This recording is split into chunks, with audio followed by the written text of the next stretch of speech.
Last year, I took a trip into the MSD wilderness here in Florida, which is way out in the Everglades. It was late July and I'd been hiking for hours alone with my thoughts. I'd done a bunch of hikes like that before and it was my way of unplugging. Then, after a while, I began to hear something. It started as a low hum somewhere off to my left, like the drone of a distant lawnmower. Insects are obviously very common out there, but what I'd heard that day was different. I stopped trying to place it, and the sound grew. This steady thrum that felt like it was vibrating in my chest. I looked around the trees and the bushes and the empty sky, but there was just the noise, getting louder and louder as it got closer and closer, until eventually it felt like it was right on top of me. Suddenly, I saw it.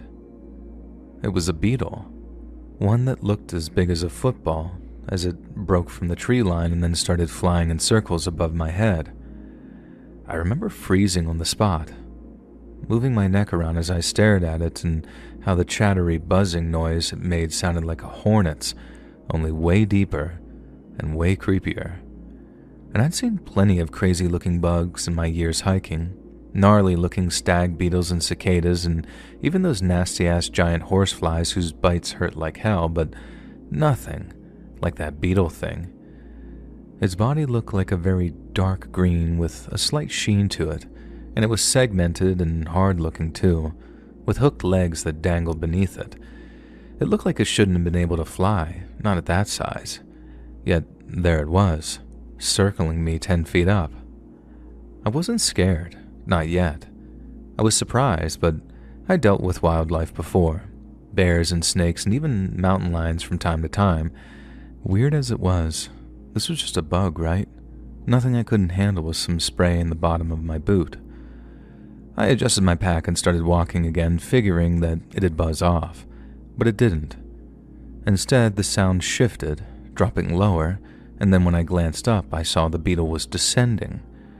It came down fast, stopped a foot from my face, wings still pounding the air as its eyes locked onto mine. They were huge, black, glossy orbs that took up half its head, and somehow, they scared the crap out of me. They weren't like any insect I'd ever seen before. These were smooth, deep, and wet-looking, like pools of ink, and they watched me.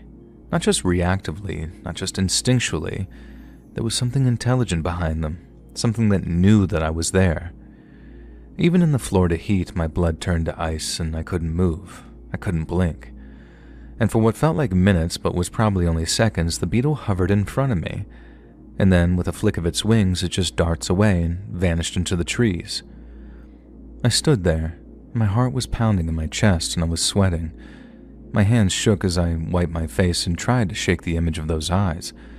I told myself it was nothing to worry about and kept moving, but the hike didn't feel relaxing anymore. I didn't hear the buzzing again, but I couldn't stop listening for it. And by late afternoon, I found a spot to camp. I set up my hammock, pulled some food from my pack, and tried to eat. And I should have been hungry by then, but I had no appetite. My mind kept replaying the beetle, its eyes and the way it looked at me, and I crawled into my hammock early, hoping a nap might reset me, but it didn't. The dreams came fast. I was back on the trail, but it was dark and the buzzing was everywhere. Above me, behind me, inside my head, I couldn't see the beetle, but I knew that it was there. And then its eyes appeared, floating in the darkness even bigger than before. They were unblinking and endless, pulling me in, and as I started to drown in them, I grasped at my throat. I woke up gasping and almost fell out of my hammock. The darkness was buzzing with the night song of the Everglades, and I just laid there, listening intently until the sun finally rose. As soon as there was enough light, I packed up fast. The plan had been to stay another day and loop back through a different trail, but I needed out. The hike back to my car was 6 miles, and I set a brutal pace, barely even stopping to drink. On the whole way, I kept my head on a swivel, ears straining. My legs were burning and my pack was digging into my shoulders, but I didn't slow down. And everything just sounded like wings to me at that point. The parking lot came into view around noon, and my beaten-up sedan was the only car there. I threw my gear in the trunk and locked the doors before I even caught my breath. The drive home was just absolutely insane. 2 hours of winding roads, my hands white-knuckled on the wheel, and I just kept checking the rearview mirror, half expecting to see that beetle flying and staring at me behind me. And I knew how irrational that was. I just couldn't stop myself. And when I got home, I dumped my pack in the garage and went straight to the shower, letting the hot water blast away the sweat and dirt. I told myself I was overreacting, that I was experiencing some kind of late-onset entomophobia, which is the fear of insects, and although that beetle had seemed like it was big as a goddamn football, it was probably much smaller. But that night, lying in bed, I kept seeing those eyes, black and bottomless, knowing almost. I got up and grabbed my laptop and started searching. Big beetles, wilderness insects, anything that matched what I'd seen, but nothing fit. The closest were some oversized species from South America, but that didn't have those eyes, that same presence. Days passed, and then weeks, and I didn't say a word to anyone about it. Not my buddies who hike, not my nerdy sister who might actually want to help. I was scared that they'd think that I was crazy. And I just stopped hiking there altogether.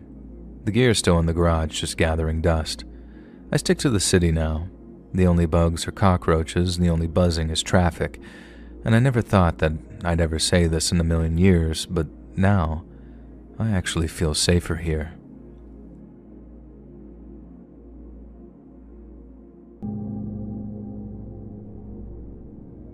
So this was the late summer in 1992, and I'd convinced my girlfriend Sarah to join me for a hike through the wilderness area up near Mount Rainier. We'd been dating for about a year, and she wasn't exactly the outdoorsy type, but she humored me. And the plan was simple. A day hike, maybe a 6 or 7 mile round trip, through a dense stretch of forest that I'd read about in a guidebook. We packed light, just water, a couple of sandwiches, and a map, and then hit the trail just after sunrise. It started off easy, a dirt path cutting through towering trees. The air was cool and the sky was clear, and the forest was quiet except for us walking and the occasional chirp of a bird. We didn't talk much at first, just walked side by side, setting into the rhythm of it. And about an hour in, the trail got rougher. It narrowed, winding deeper into the woods where the trees grew closer together, and we crossed a small creek, stepping on slick stones to keep our feet dry, and I held Sarah's hand to steady her. She laughed when she almost slipped, a quick, nervous sound that we joked about afterwards, and it was a huge relief to see her start to enjoy herself. Then, around noon, we stopped for a break, sitting on a fallen log to eat our sandwiches. After lunch, the trail climbed this very gentle slope and the woods opened up a little bit with fewer trees and more underbrush. We'd been walking maybe 3 or 4 hours total when Sarah started lagging behind. I slowed down, waiting for her to catch up. She gave me this kind of defiant look, like she wouldn't admit that she was tired, and I just smiled and told her that we turned back, and then, seconds later, she saw it. We were maybe 10 yards apart, me up ahead, her trailing behind when she stopped dead. I didn't notice at first, but just kept walking. And then I heard her voice, sharp and low, barely above a whisper. "Oh my God." I turned around, afraid that I was about to see her pointing at a bear or maybe a snake or something, because she was frozen, staring off to her left with the color having drained from her face. I followed her gaze, and my jaw dropped. There, about 20 feet off the trail, was a tree. It was a big one, maybe 3 feet thick, and halfway up its trunk, at around chest height, was a deer. It wasn't just any deer either. It was a full-grown buck, antlers and all, and its body was just stuck in the tree. The front half hung out one side, head kind of hanging down, eyes glassy and just blank, while the back half stuck out the other side, its hind legs dangling limp. And just to make this 100% clear, it wasn't hanging from a branch or caught in a fork. It was inside the tree, like embedded in it, almost like the trunk had grown around it. I took a step closer, but Sarah grabbed my arm so tight it hurt a little. "What the hell is that?" she said, her voice shaky. I didn't answer because I didn't know. The tree definitely wasn't broken in any way, and there was no splintered bark, no jagged edges where the deer's body met the trunk, and the wood looked smooth, untouched and natural like it had grown that way. But that was impossible. Trees don't grow around something that fast, and this deer wasn't some ancient skeleton. It looked fresh, barely starting to rot. There were a couple of flies buzzing around its head, but that was it. No stench, no maggots. There was no blood, no torn flesh, nothing to suggest violence. It was just there, almost fused with the wood in a way that made exactly 0 sense to me and Sarah. Sarah stayed there where she was. Her grip was tightening around my arm. "I don't like this," she said. But I felt this pull, this need to figure this out. I took another step, then another, until I was close enough to touch the tree if I wanted, and something about it made my skin crawl, even as my brain kept prodding at it, trying to rationalize what I was seeing. Maybe the deer had fallen from somewhere high up and landed just right, but there were no cliffs nearby, no broken branches above, and the trunk was too solid, too intact. I crouched down, peering up at where the deer's body met the wood. The bark flowed around it seamlessly, like the tree had molded itself to the shape of the carcass. I reached out and hesitated and then brushed my fingers against the trunk just below the deer. It felt normal. There was nothing strange until you looked up and saw that impossible thing sticking out of it. Sarah yelled my name, telling me to get back, but I couldn't stop myself. I stood up and walked around to the other side. There, the deer's hindquarters hung limp, and I saw the same thing there too. No blood, no damage to its hide, no sign whatsoever of how it got that way. And that's when curiosity started to turn to fear. My stomach tightened, not from nausea, but from something deeper, something I still can't put into words. It wasn't just weird anymore, it felt very wrong. The woods felt quiet too, like everything had just stopped and started watching us. No birds or wind, just the sound of my own breathing and Sarah's quick, shallow gasp behind me. I looked at her, and her eyes were wide and her lips were pressed very tightly. "We need to go," she said. And at that point I didn't argue. I could remove myself physically, but mentally I couldn't pull away from this. How long had it been up there? Had someone or something put it there? The unease crept up my spine, slow at first and then all at once, like a cold hand closing around my neck.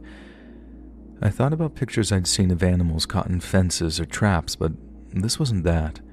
This was deliberate, unnatural, and the more I looked, the more I felt like we weren't supposed to see it. Neither of us looked back, but I didn't need to. I could still see it, just burned into my brain. We moved in silence, our steps quick and uneven as my heart was pounding, not from the pace, but from thoughts of what we'd just seen.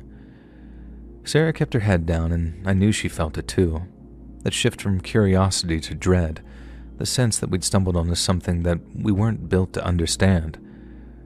We made it back to my car in almost half the time that it took to hike out, and the whole drive home we didn't say a word to each other. And when we got to her place, she looked at me and her face was still pale, saying, "We're not talking about this ever again."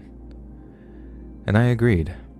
Not because I wanted to forget, but because I didn't want to upset her any more than she already was. And we never did mention it, not to each other and not to anyone. But there are definitely times late at night that I'll see that deer in my mind, half in and half out of that tree, and feel that same cold grip around my neck reminding me that was all real.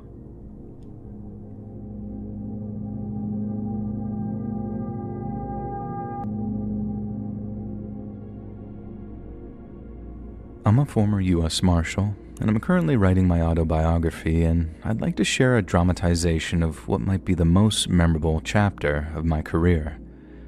I'm not an experienced writer by any means, so this may not meet the standards that you're used to, but if you find it in any way compelling and wish to use it in the video, then the confidence that'll give me is the only compensation I require. You see, it all started late one Sunday evening back in October of 1986.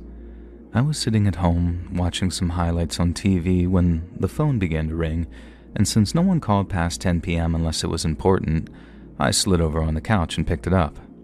It was my SD, or supervisory deputy, and all he told me was, "Be at the federal courthouse, 8 a.m. sharp. You got a task force briefing." I've been a deputy U.S. Marshal out of the Eastern Washington District for coming up on 4 years by that point. Long enough to know that when something big was brewing, that's exactly how it went down. No info on the target, no info on their location, just a date and time for the briefing. And after hearing the word task force, I had a reasonably good idea we'd be hunting a priority fugitive. But what I didn't know was that bringing him in would result in one of the strangest and most unsettling incidents of my entire career. The next morning, I drove over to the Spokane County Courthouse where I met my SD at the door. He directed me to a conference room on the second floor, and when I stepped inside, there was already half a dozen guys in there wearing a mix of suits, polos, and duty rigs. It was mostly my fellow marshals at first, but I also recognized an FBI special agent from the local field office. And then before the clock ticked over to 8 a.m., the room filled up with half a dozen more marshals out of the Seattle office, a handful of state troopers, and a pair of detectives from the Spokane PD. After a couple of more minutes, the room began buzzing with small talk and introductions as the caffeine started to kick in. But the chatter ceased immediately when the chief deputy marshal for the district walked in, flanked by an assistant U.S. attorney. The chief deputy marshal walked up to the speaker's stand, set down his coffee, and then got straight down to business. "All right, listen up. We got a high-priority apprehension on our hands, and this could be a tough one." He consulted his notes and then continued. "Fugitive's name is Raymond Ridgway. He's 42 years old, 6 feet 2 inches tall, with a lean build, red hair, and dark brown eyes. Notable markings include burn scars to the palms of his hands and multiple tattoos, particular on his hands and fingers. He's wanted on 4 counts of homicide, 2 in Idaho, 2 in Oregon, and then 2 counts of murder of a federal officer after he ambushed those 2 FBI agents last year." The chief paused, consulting his notes again as a murmur of apprehension swept around the room. "All reports suggest Ridgway will be armed, and will have no qualms pulling the trigger on anyone wearing a badge. But do not mistake that man's reputation. He's an animal, but he's as intelligent and cunning as he is unstable, and each of you would do very well to remember that when the time comes to bring him in." The marshals began swapping nervous looks as the chief paused again, and the assistant U.S. attorney stepped forward with a stack of folders, passing them out as the chief continued. "Intel puts Ridgway in the Pasayten Wilderness, up near the Canadian border. It's a needle in a haystack situation, but we've managed to narrow things down a little. After a tip from a hunter, the FBI flew a plane over the forests, and the best guess from their analysts is that he's holed up on the Osceola Peak." After instructing someone to dim the lights, the chief flicked a switch on an old overhead projector, and in an instant, the wall behind him lit up with a topographical map of the Pasayten Wilderness. "This is our target zone," the chief said, pointing towards Osceola Peak, which had been circled in red. "There's a shelf of even ground a few hundred meters from the summit. It's tough to access, there's more than enough cover to keep him hidden, and we think he's sheltering the largest of the 3 caves up there, most probably alone, but he's had time to dig in. Elevation's around 8,500 feet, it's got steep approaches from all sides, and on top of all of that, the snow's just started, meaning we've got a small window of opportunity before conditions lock us out altogether." The chief switched off the projector, and after the lights came back on, he motioned toward the men in suits. "This is a joint operation. U.S. Marshals might be taking the lead, but we got FBI for jurisdictional overlap, state troopers for regional support, and Spokane's PD detectives for their work on tying Ridgway to a local safe house that he used last month. We're going in heavy, too. Full tactical long guns, and a chopper on standby for extraction or medevac if it goes sideways. And let me make something clear, gentlemen. Our warrant states apprehend or neutralize. That means dead or alive. Ridgway's not slipping through this time." And at this point, the assistant U.S. attorney chimed in, Legally, you're covered under federal warrant issued out of the Eastern District of Washington, she explained. Murder charges are filed, and the AG's office has greenlit lethal force if he engages. We have probable cause, witness statements, ballistics. He's a clear and present danger, so you're authorized to do what's necessary. Just make sure it's clean. The chief nodded, picking back up where he left off. We'll stage out of Winthrop, the closest town to the wilderness boundary, and we can't risk using air transport, so after we drive out to the forest, it's a 10-mile hump to the base of Osceola, at which point you'll split into teams of 3. Alpha's on point for the summit push, Bravo flanks east to cut off escape routes, Charlie holds the perimeter and provides support if needed. Weather's our clock, meaning we move at first light tomorrow. Any questions? One of the marshals from Seattle spoke up near the back. What happened to those 2 FBI agents? The chief got a nervous look about him. He looked at the assistant U.S. attorney. She gave him a nod, and then he cleared his throat before giving his answer. 2 agents tracked down Ridgway's hideout up in the hills outside of Boise. They contacted the HQ to report a victim up there, and she didn't want to leave. Like, she was scared to? Another marshal asked. Possibly, the chief replied. All we know is that she physically resisted when the 2 agents tried to get her out, which we think set them up to be ambushed. The room stayed silent for a beat, the weight of the task settling in. The chief then asked if anyone had any more questions, and when his query was met with silence, he gave one sharp clap. Good, he said. Gear up, brief your teams, and then go get some rest before tomorrow. I want you all in Winthrop at dawn and ready to go.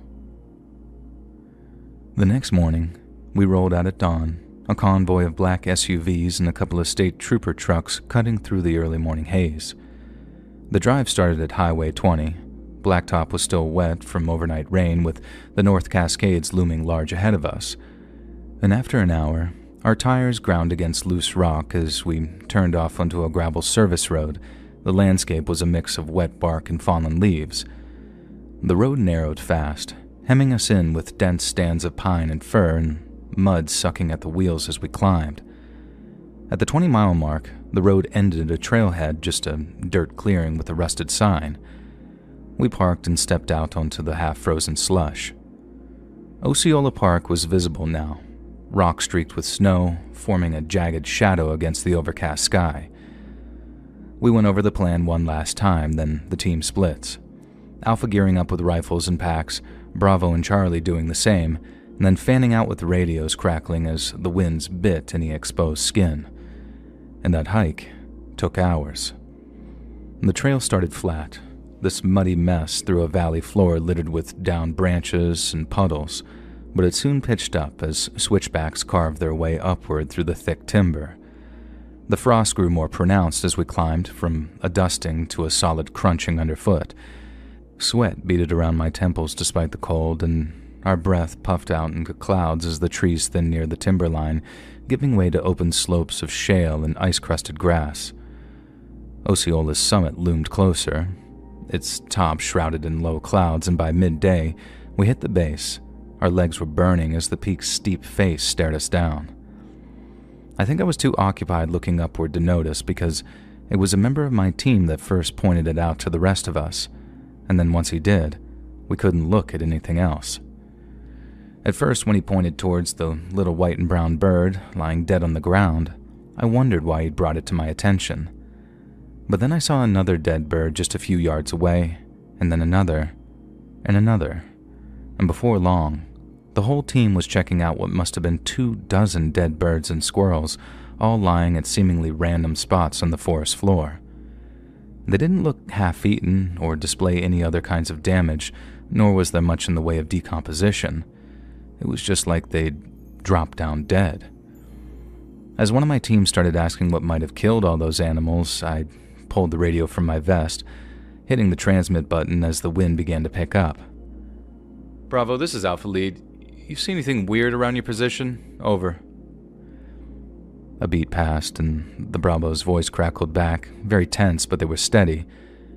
Alpha, this is Bravo lead. We got a bunch of dead birds and squirrels. A couple of marmots, too, all over the east flank. No blood on them. It's like they just sort of fell out of the sky. You see anything like that over there? Over? And I glanced at the nearest corpse, still fresh among the frost, and felt a very deep unease settle in my gut. Exact situation here, I said. There's dozens of them, all the way up the west slope. Looks like they died fast, no marks. Any theories? Over. Another pause, but longer this time, and the radio came back. Negative, Alpha. No clue. We flagged it to Charlie, but orders from Chief are to keep pushing. Priority is the summit. Ridgeway's up there, and we're not stopping for this. You good to move? Over.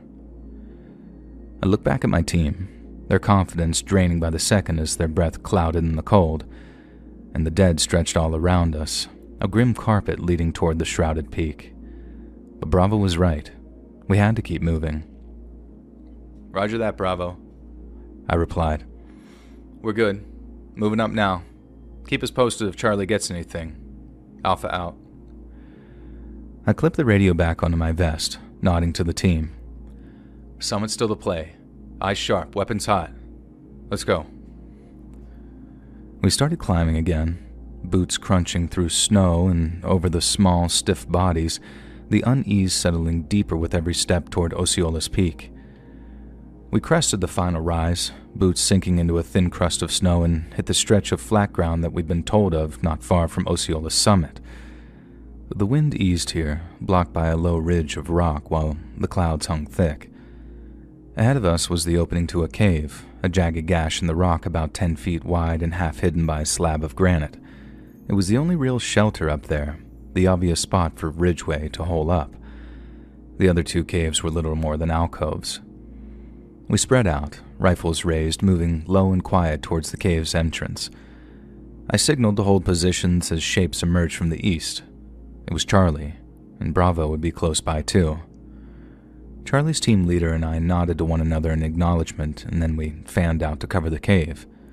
We advanced together, this tight semicircle closing in. No noise came from the mouth of the cave. There was just the crunch of our steps and the sound of the wind whistling across the peak. At the entrance, I flicked on my flashlight, the beam cutting through the dark as we stepped inside. Charlie's light joined ours, casting shadows against the cave walls. And the cave wasn't deep. It was maybe 30 feet at most, but it narrowed fast. Inside, the air was damp, cold, and smelled of something faintly sour. We advanced carefully, scanning every nook and crevice with our flashlights, and then, about 10 paces in, we saw him. It was Ridgeway, sitting with his back to us at the cave's deepest point, and we couldn't see his face, but we knew it was him. Raymond Ridgeway, U.S. Marshals, lay down with your hands behind your back, I shouted, voice bouncing off the walls.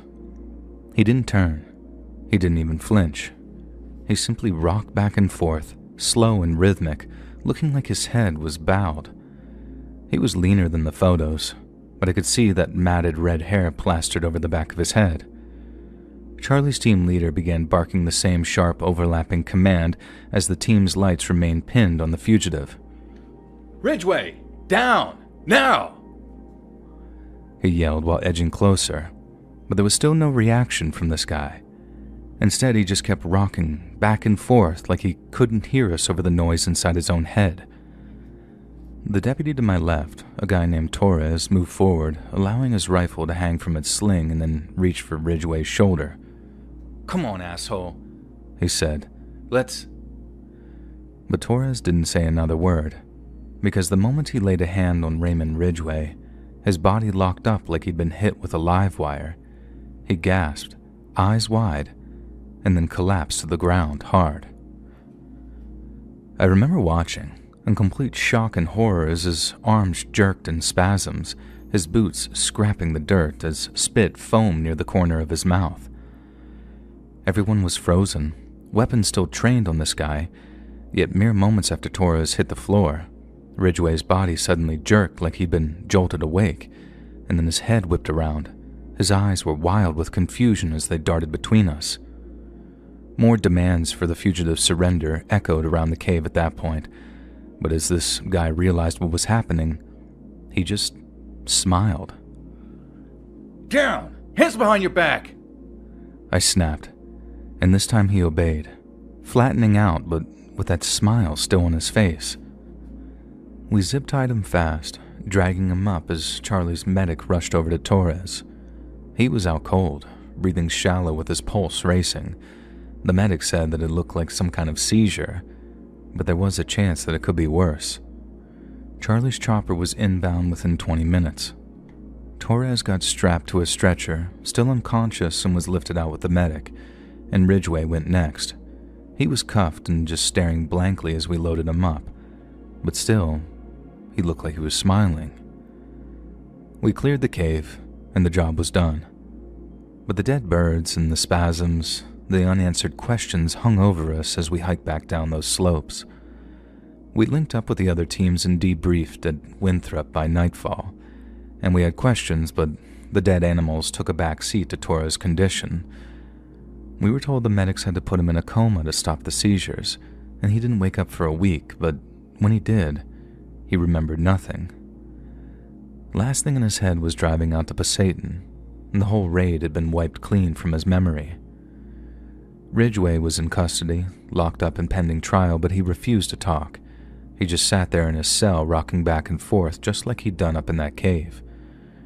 And after the raid, the dead birds and Torres's collapse gradually faded into the background noise of the case. The warrant execution report barely mentioned the birds, and they were relegated to a single line buried in the details. Numerous deceased wildlife observed near suspect's location, likely killed for food. Investigators shrugged it off. They said Ridgway must have been hunting them. No one bothered to test the bodies for toxins or disease, and there were no autopsies or samples. It was all too much hassle for a side note, and with Ridgway in cuffs, the focus shifted to building a murder case against him. The birds stayed where they fell, rotting on Osceola Peak, completely forgotten. And Torres' seizures got a similar brush-off.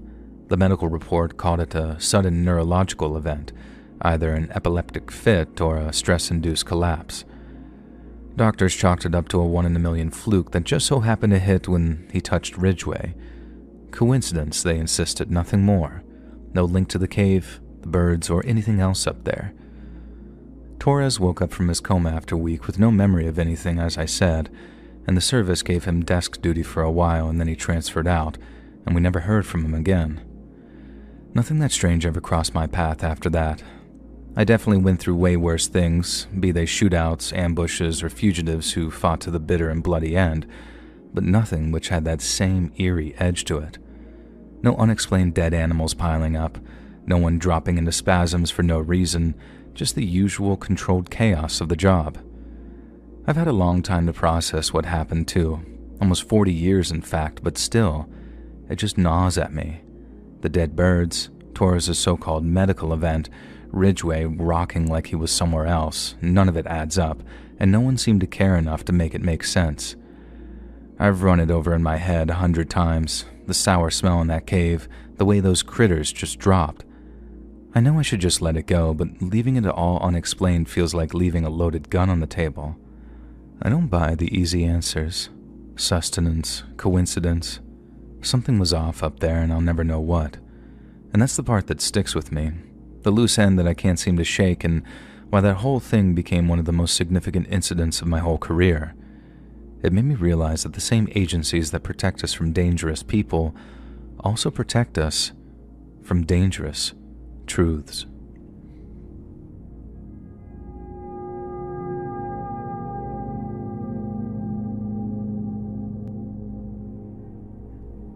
My name's Cal. I'm a longtime listener, and I'm a forestry technician at the Tongass National Forest up in Alaska. I've been out here for 6 years now, and let me tell you, it's made for one heck of a place to work.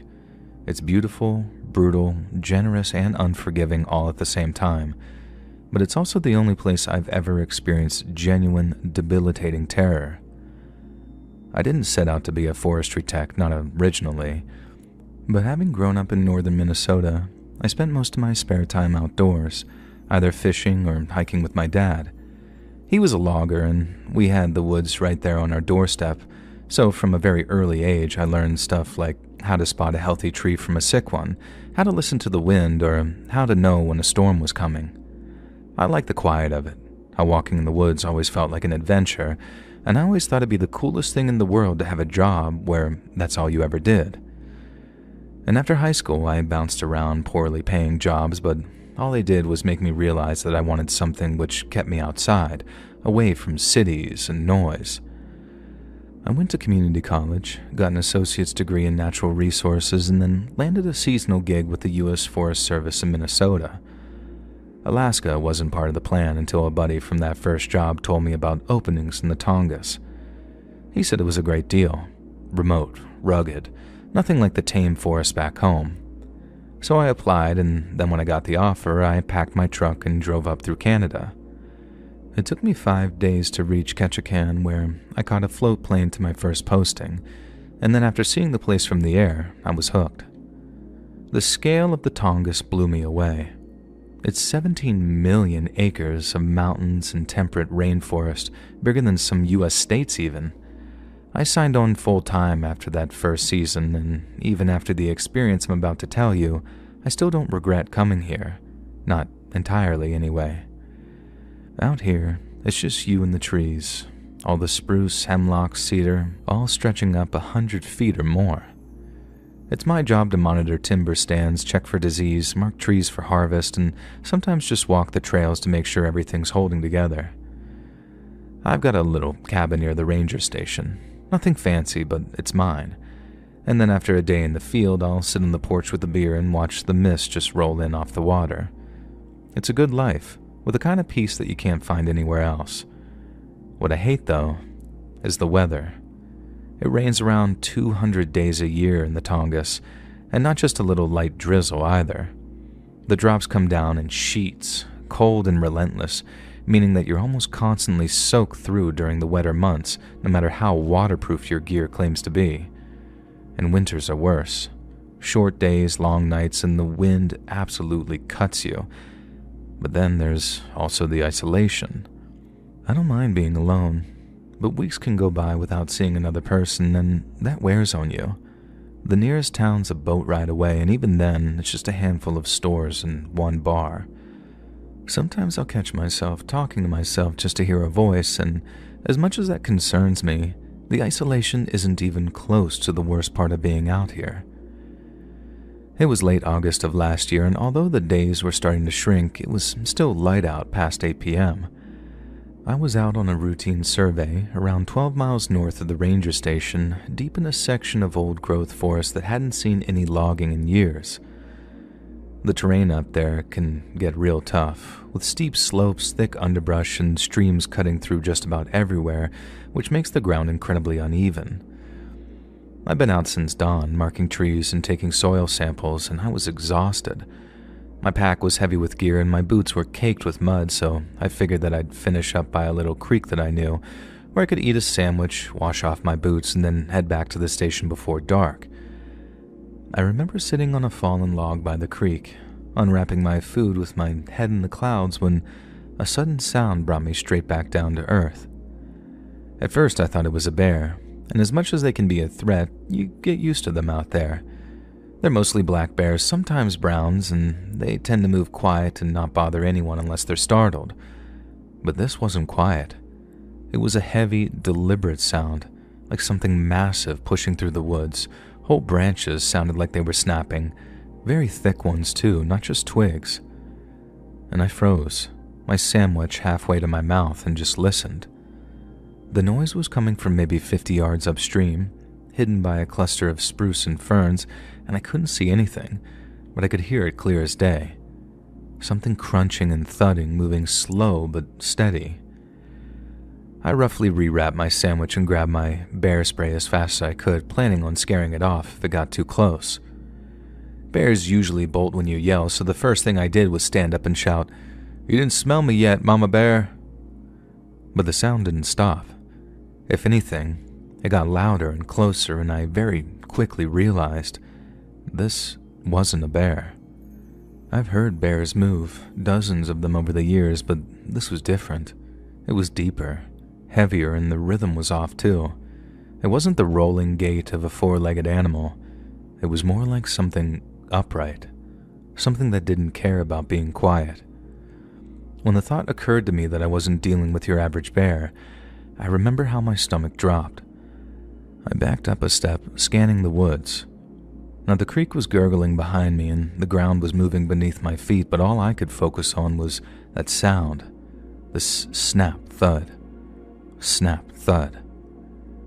It was maybe 70 yards away now, still out of sight, so I yelled again, louder that time, saying, "Hey, get the hell out of here." I didn't get anything in response. No growl, no huff, no sign it even heard me, just that steady, unstoppable movement. My heart was thumping in my chest and my hands were shaking so bad that I almost dropped the spray. I've been around wild animals my whole career. Moose, wolves, even a pissed-off mountain lion once in Minnesota, but nothing ever felt like that. And then, the smell hit me. It wasn't like anything I'd smelled before. No bear musk, no wet fur, not even rot. It was sharp, almost metallic, mixed with something sour, like sweat gone bad. And when it rolled over me with the breeze, I gagged. And that's when the panic started to really rise in my chest. I couldn't see it, but I knew it was big. Too big. A moose might snap branches, but they're clumsy. They're loud in a different way. This sounded almost controlled. I grabbed my pack and started backing down the trail, keeping my eyes on the trees upstream, and the noise kept coming. Closer now, maybe 30 to 40 yards at the most. I couldn't tell if it was following me or just moving parallel, but it didn't stop. And so I turned and ran. I'm not proud of it, but I bolted down that trail like a kid scared of the dark, and I didn't stop until I'd put a good half-mile between me and the creek. When I finally slowed, gasping for air, the sound was gone. No snaps or thuds, just the usual hum of the forest. I stood there, bent over with my hands on my knees trying to make sense of everything. What the hell was that? It wasn't a bear. Too big and too steady. A person, maybe, but that's not a chance. Not out there, not that deep. I'd have seen tracks, heard a voice or something, but there was nothing but that noise and that smell. I made it back to that station after dark, rattled and soaked with sweat, and I tried to calm myself down, but I could only do so before my mind started racing again. I barely slept that night. Every creak of the cabin had me sitting up and listening, and then as I tried to go back to sleep, I kept replaying what had happened in my head, trying to figure out what I'd heard. The size of it didn't add up. Bears don't move like that, like I said. And by morning, I was half convinced I'd imagined everything. Maybe I'd been out too long, gotten dehydrated, and just let my mind play tricks. But I could still hear those snaps and feel that faint tremor in the ground. It was real. I knew it. A couple of days later, I told Jim, one of the other techs. He's been in the Tongass way longer than me, a grizzled veteran who's seen it all. Storms, bear attacks, lost hikers, you name it, Jim's got the t-shirt. We were at the station, splitting wood for the stove, and I just blurted out, "I heard something out there, Jim. Something big. Bigger than it should have been." And I told him the whole story. The sound, the smell, how it didn't seem to react to anything I yelled. He listened, quiet at first, chopping away at his logs, and when I finished, he set the axe down and turned to me with a very stern look on his face. And it wasn't just disbelief or curiosity. It was almost pity, mixed with something nervous, like he thought I was losing it. He asked if I was sure that I wasn't hearing things, and said long days did that to a man. I said maybe, but I could tell he didn't buy it. He kept glancing at me after that, like he was waiting for me to crack. I forced a laugh and then told him maybe I was just overtired. He nodded, but the look didn't go away. And that's why I decided to shut up about it. No point in making people think that I'm nuts. And I tried telling myself that it was nothing. Overwork, imagination, whatever. But I can't lie to myself. I just can't. I haven't gone anywhere near that creek since. I stick to the trails closer to the station now, and it's just easier that way. The job's still the same. The rain, the trees, the endless quiet, but something's different now. I catch myself listening harder, waiting to hear that sound again, and I haven't heard it since, and I hope I never do. But obviously I'll never forget it either. Whatever it was, I think that it's still out there moving through those woods, and although I can't stop myself from thinking about it, I'm not sure I want to know what it is.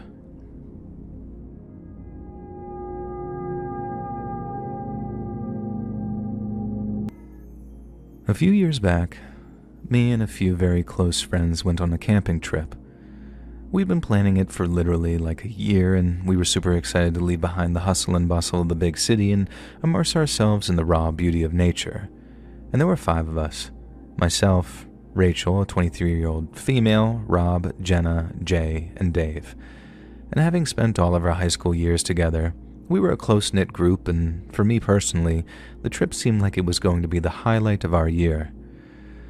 But I don't think I've ever been more wrong. Our packs were hanging low with the weight of our supplies, but our spirits were high as we set out from the trailhead. The weather was fine, and we moved at a steady pace as the trail wound through the woods, climbing pretty gently at first and then dripping into these shallow ravines before rising back up again. We laughed and joked as we went, and it felt good to be out there, away from the screens and schedules with nothing but each other and the promise of a campfire cookout ahead. By late afternoon, we'd covered a good distance, and since we weren't planning on setting up camp for another couple of hours, we decided to stop for a break in a small clearing nestled beneath this low rise. And the spot felt sheltered, almost cozy, so we dropped our packs and sprawled out on the ground, pulling out sandwiches and water bottles. Apart from the rustle of leaves and the occasional call of a distant bird, the forest was really quiet, and it was like this moment of stillness that made me feel like we were in a special place, and at a special time. But it turns out that I was right, just for all the wrong reasons. And after a few minutes, Dave stood up, brushed off his jeans, and then walked off into this corner of trees after saying that he had to take a leak. We barely glanced his way, too busy eating and stretching out our sore muscles. Now the seconds ticked by, and we talked a little among ourselves until this sudden and terrible sound just absolutely shattered the calm. It was a scream, raw and guttural, and it ripped through the air like a chainsaw in our ears. It was Dave, and it wasn't just a cry of surprise or pain. It was something very primal. Something that reached into the deepest part of your brain and flipped every switch to absolute panic. We all scrambled to our feet and ran toward the sound, crashing through the brush as branches were snagging on our clothes, and we found Dave, 30 yards away, crumpled on the ground, hands clawing at his leg. Clamped around it was an old bear trap. Its rusted jaws snapped shut around his ankle. His screams had turned to gasps, and his face was pale and slick with sweat as he writhed in agony. Blood pooled beneath his leg, soaking into the dirt, and the sight of the jagged metal biting into his flesh made my stomach absolutely turn. Jenna dropped to her knees beside him, saying, oh God," with her hands flat and trembling like she didn't know what to do with them. And Rob swore under his breath, just pacing in a tight circle while Jay just stood frozen, staring at it. And I forced myself to look closer. And this trap looked ancient, with its old rusted chain anchored to a stake buried deep in the ground, and it must have been abandoned years ago, just left to rot there, until Dave's foot had found it. All of a sudden, Jay snapped out of his daze and knelt down beside Jenna. I've seen this before, he said. Old traps like this, there's a release mechanism, you just need to find it. And he ran his hand along the trap's edges. His fingers seemed to be trembling as Dave tried to stifle his whimpers, and his breathing was coming in these short, sharp bursts by then, and his blood was staining Jay's hands as he worked. And after what felt like an eternity, Jay finally found it. A rusted lever hidden beneath a layer of dirt. Hold him steady, he told us. Rob and I grabbed Dave's shoulders, pinning him down as he thrashed. Jenna gripped his hand, saying some reassurances that I'm not sure he could even hear, and Jay pressed down on the lever with both hands. The trap resisted for a moment, and then it gave way. Its jaws then sprang apart, and Dave screamed again as the pressure released, his leg free but badly hurt. I looked, and quickly wished that I hadn't.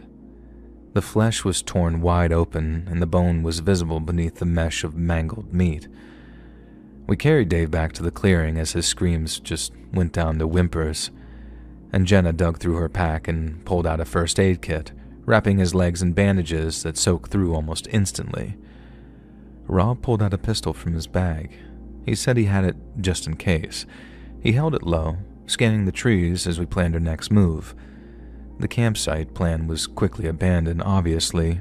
Dave needed a hospital, and we were less than a day's hike from the car. We left most of our gear behind, taking only what we needed to move fast, and then headed out. Jay and I supported Dave with his arms slung over our shoulders. Jenna carried the first aid kit, and Dave took point with the gun as he led us back along the trail. The woods felt very different now. The peace was replaced by absolute terror.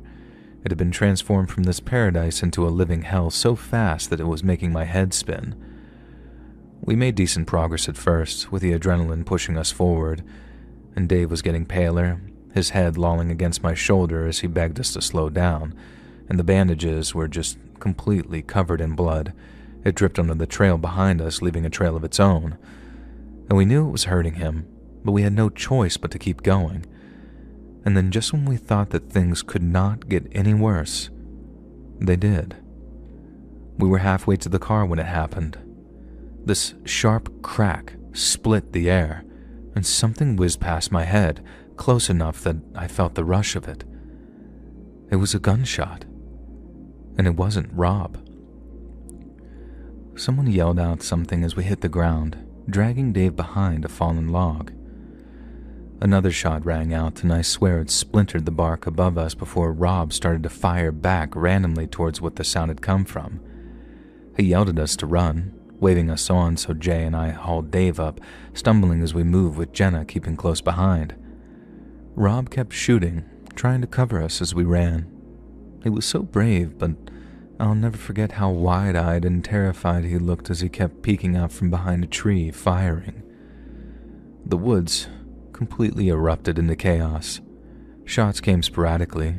Some felt like they were close, some distant, and the echoes were bouncing off the trees until we couldn't tell where anything was coming from anymore. We ran blindly. Branches were whipping us in the face as we were almost tripping with every step. Dave had lost a lot of blood so far, but he must have been surging with adrenaline, hopping like a man possessed as we ran alongside him to give him balance. Rob caught up, saying keep going, and he was gasping as he was reloading another magazine. My lungs burned and my legs screamed, but fear kept me moving, the trees thinning out as we neared the trailhead. I could see the faint outline of the car when the final shot cracked behind us, and then there was silence. We didn't stop to check, and we didn't look back. We reached the car, piling Dave into the back seat as his blood smeared all over the inside, and Jenna climbed in beside him, pressing fresh bandages to his leg while Jay took the wheel. Rob kept his pistol ready, scanning the tree line as I slammed the passenger door shut. Our engine turned on and we peeled out of there, the road twisting through the forest as Dave groaned and was still alive, but it felt like barely. Cell signal was non-existent, so we aimed for the nearest town 30 miles away, and that drive was just a blur. We talked to Dave to try and keep him awake, and he stayed responsive, but there was still a little voice in my head that I had to actively silence that kept telling me that he was going to die. We reached the hospital just after nightfall, screeching into the emergency room as doctors and nurses swarmed us. They took David away on a stretcher before we collapsed in the waiting room, exhausted and shaken, our clothes completely stained with blood and dirt. And hours later, a doctor came out. Dave wasn't going to die, she said, but his leg was a complete mess. He'd need surgery, maybe more than one, and there was a chance that he might never walk the same again. The police came next, 2 officers in uniforms who took our statements. We told them everything, from the trap to the gunfire, and they listened, making notes, and then asked about the shooter, but we had nothing to offer. We didn't see him at all, let alone his face, and we hadn't interacted with anyone either, so it wasn't like we could point the cops in the right direction of someone we'd pissed off. Someone had just come out of nowhere and started shooting. The cops promised to investigate, to check the woods for evidence, but their tone didn't suggest that they'd be particularly helpful. They said they'd look into it, and Dave's mom and dad called them many more times to ask for updates, but the investigation never went anywhere and the shooter's identity remains a mystery. But we never went back into those woods, obviously. The stuff that we left behind stayed there, like a little monument to the day that our adventure turned into a living nightmare. Dave recovered, and although he has a nasty scar, his rehabilitation went really well, and now you'd never guess that he almost lost his leg one time. We tried to talk about it a couple of times, late at night over some drinks, and the words always just left us, and the questions kind of just lingered. Who set the trap? And who fired those shots? But since we knew that we'd never get any answers to any of that, it's just sort of felt like speculating. It felt pointless. And none of us have ever really hiked since then either. The woods just don't feel inviting anymore, and the sound of Dave's screams still echo in my head sometimes. We survived, but something broke that day that won't heal like David's leg did, and I know for certain that he feels exactly the same way.